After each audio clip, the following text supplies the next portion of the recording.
Hi kids, kamusta kayo? How are you doing today?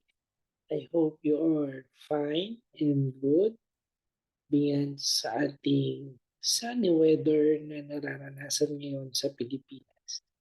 And for this day, we were going to discuss for identifying symmetry.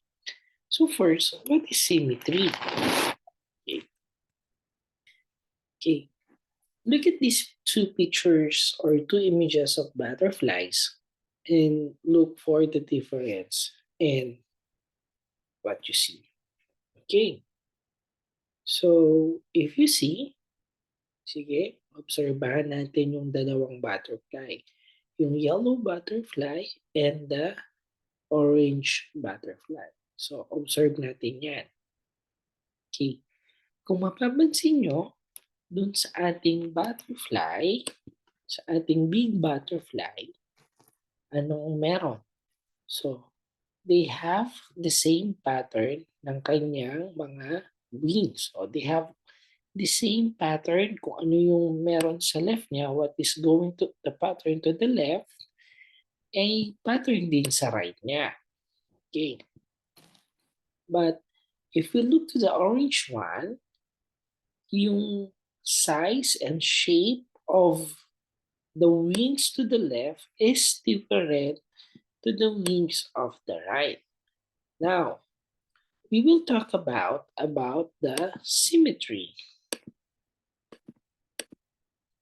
So the first butterfly looks exactly the same from the left and the right side, while the second butterfly does not look the same from the left and the right side. So yung first butterfly, yung ating yellow butterfly, it is not it is the same. Pareha sila. But it's the pattern and the shape is from the left is the pattern and the shape and also the size to the right side. While doon sa ating second butterfly, yung ating orange butterfly, uh, they have different size dun sa kanyang left. If you see that it is not like that rounded, unlike doon sa right side niya, no? Iba rin yung shape niya. Okay. The image which can be divided into identical halves are called symmetrical. So, kung mapapansin nyo, yung mga bagay sa paligid natin ay symmetrical. And even tayong mga tao, even us, we are symmetrical. So, what is going to the left is we have to the right. So if we have a right eye, meron tayong left eye. If we have right hand, we have left hand. Now, this is the symmetrical. So our face is symmetrical because we have a left and right ear. The image cannot be divided into identical halves are called symmetrical. For the objects or the images that we cannot divide it into halves, or like what we have the orange butterfly, this is asymmetrical. So if does not look alike, the pattern from the left to the right or up and down, it is asymmetrical. When the objects that we are divided into halves, that they are look like the same from left to the right, we call it symmetrical. Okay, now this butterfly is symmetrical and the other is asymmetrical. Okay, let's talk about now the line of symmetry.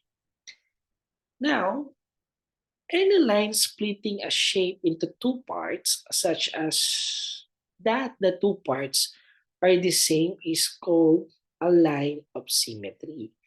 These parts are also said to be symmetrical to each other. So the line of symmetry or The line of symmetry tell us that an object or a thing is symmetrical or asymmetrical. Okay, look at this one. So if you see that if we draw a line in the middle, this is the line of symmetry of this shape.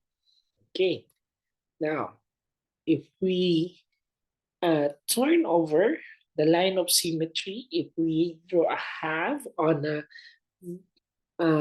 horizontal line of this object, you can see the line of symmetry. It can be vertical, horizontal, or diagonal. Okay, look at this one. We have the square shape. So we have a symmetrical. This is a symmetrical because if we cut into the half, it is symmetrical. If we have to diagonal from left, it is symmetrical. Also, if we have the cut it onto right diagonally, it is symmetrical. Also, if we cut the square into horizontally, it is symmetrical. So the square has many symmetrical line, so that we call the shape is symmetrical. Okay, this is symmetrical. Okay, how about this letter H? Is this symmetrical or not? Okay, let's try to draw a line of symmetry in the middle vertically. Okay, so what you see to the right is what you see to the left, and it is symmetrical. Also, if we draw horizontally, okay, this is symmetrical. So the letter H is symmetrical. How about this one? The bubble that we have now, is this symmetrical or asymmetrical?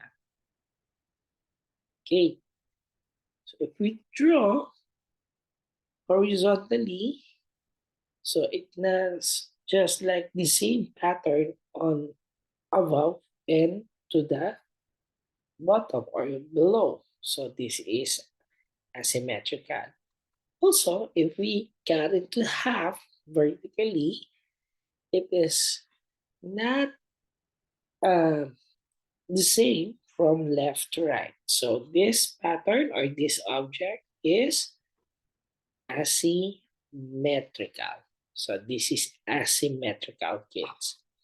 Okay, so symmetrical and asymmetrical, we have symmetrical shapes or symmetrical object. If we draw the line of symmetry in the middle, horizontally or vertically or diagonally, we can see that they are the same pattern, and